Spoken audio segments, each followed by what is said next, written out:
Hi wrestling fans, it's just me again, don't worry about it. Hey, thanks for clicking on the report today. If I was a booker at TNA, of course I'd want to help them out so I'd keep my job going. And if they really want to get some ratings, here's one of the matches I would make. I would book it. And I'm not traditional by any means, and neither will my matches be. But I would book for the following week, and I would hype it the week before. I would book Ric Flair taking on Awesome Kong. You can't tell me that would not make people tune in next week and watch the show. Oh well. But I'm not booker. I'm confused too. Is Taker actually a face, or is Michael a face on in this WrestleMania match? Is Michael's the face? Is Taker the heel? Is Michael's the... I'm all confused. That used to happen to me quite a bit on TNA. One week so-and-so would be face. Next week, everybody be cheering like crazy for him or booing him like crazy. So anyway, on SmackDown last night, I seen the best performance I've ever seen in quite a while on that show by a person. That was Rey Mysterio's 9-year-old daughter. Very convincing. I like that. Alright, and did we really need a highlight reel as the main event for SmackDown? No. I'm already sick of spear, spear, spear. I got sick of that when Paul Heyman yelled with Rhino, gore, gore, gore years ago. Oh, it got old. Alright, now for some news. First issue of WWE FCW magazine was introduced at a live event this past Thursday night. Carvel was featured on the Cavill, or what I'm going to call it, Cavill, I guess, is featured on the cover. Or cover was featured on the Carvel. Former WWE diva Maria will debut as an MMA announcer for HDNet on the 26th at King of the Cage show in Reno, Nevada that night. She's going to be joining Jason Mayhem Miller and Michael Salvador for commentary. Jim Ross wrote the following on his Twitter account. He says, Cheech and Chong suggested I get a script for medical marijuana for Bell's palsy treatment. Now, how far out is that, he was wondering. It also looks like Bret Hart will be sticking around with WWE even after WrestleMania, which is good. He's currently being advertised for a WWE tour over in Germany after WrestleMania as a special enforcer for the main event of Edge versus Chris Jericho for the World Heavyweight title.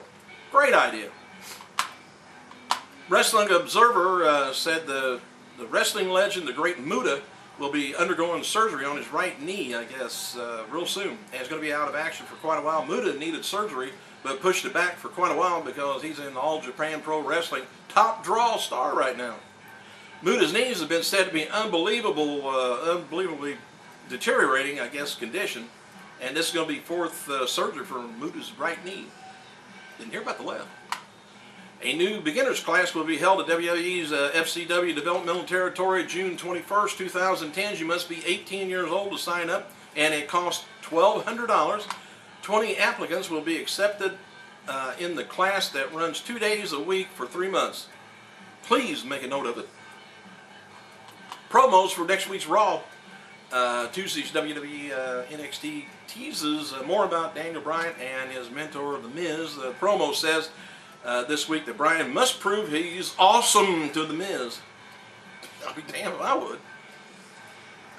Next, the NXT, Daniel Bryan's been sparring with superstar David Hart Smith as of lately, working in European catch-style wrestling and doing takedowns that way.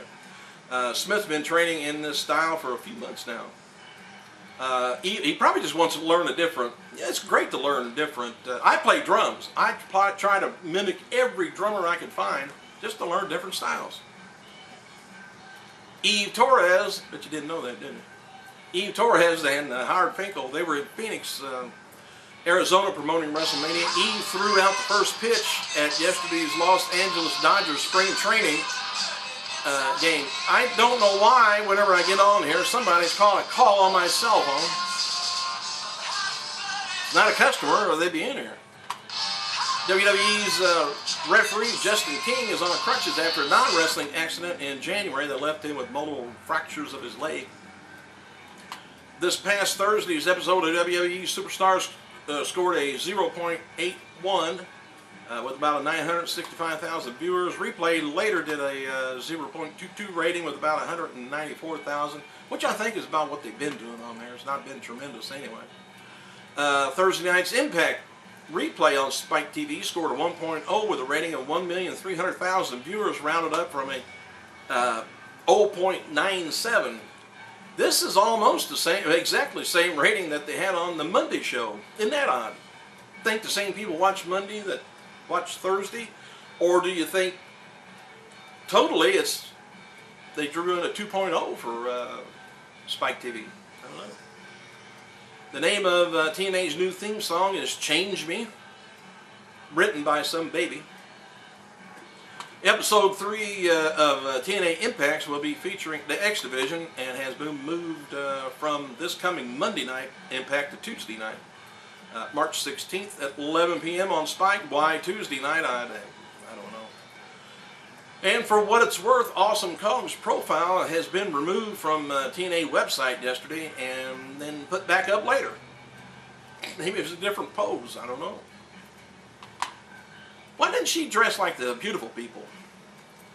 All right, Lacey Von Erich noted on her Facebook that she, as of this weekend, has been starting in-ring training 3 times a week. It's about time since you're in wrestling.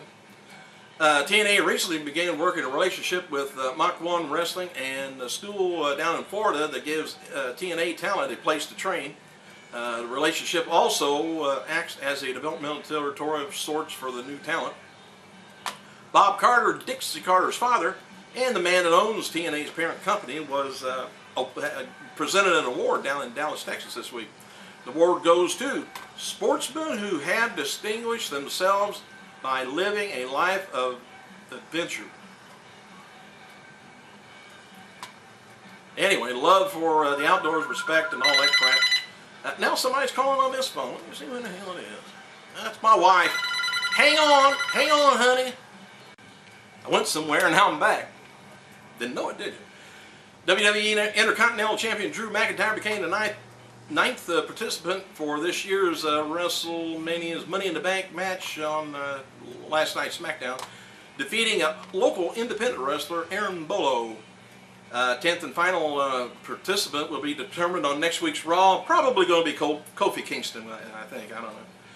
TNA has added an additional X Division ladder match to this month's Destination X pay-per-view. Here's the card so far. Probably run me just about right out of time. TNA World Title, Abyss versus AJ Styles. The X Division title match, Shannon Moore versus Doug Williams. Tag team match, Beer Money versus Matt Morgan Hernandez. X Division, or Ultimate X match. Number 1 contendership to TNA tag titles is Generation Me and Motor City Machine Guns. Ladder match, Amazing Red versus Kazarian versus Daniels versus Brian Kendricks. Scott Hall and Sean Waltman takes on Kevin Nash and Eric Young. Does anybody have any idea how that's going to look? And how that's, I don't know. If Hall and Waltman win, they earn TNA contracts. If they lose, they got to leave TNA, and the main event, Kurt Angle takes on Mr. Anderson. No sign of Hogan, Flair. I'm sure they'll, if they're going to be there, which I'm sure they will be, they'll be interfering somehow. Yes, people do interfere in matches. Hey, I gotta go.